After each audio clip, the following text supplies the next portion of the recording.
Kung mahilig ka sa spices, bagay na bagay sa itong chicken recipe na to. Napakabilis lang lutuin.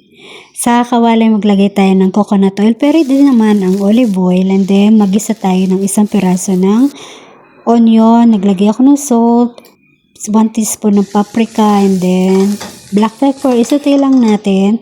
And then after nun, ilagay na natin yung ating chicken. So 4 na piraso, 3 legs, at saka isang thigh part. Take 5 minutes kong isisimmer itong ating chicken. Then after nun, sa bowl, naglagay ako ng garlic, 1 teaspoon ng paprika, 1 teaspoon ng tomato paste, date syrup, konting salt, black pepper, tsaka itong Moroccan spice at olive oil. At isang baso ng tubig, i-mix natin siya. At pwede nating ibuhos sa ating chicken. So, yung Moroccan spice ang tawag nila Ras El Hanout.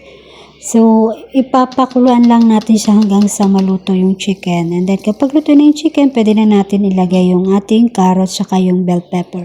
At ready na itong i-serve for lunch. So, yun lang. Bye!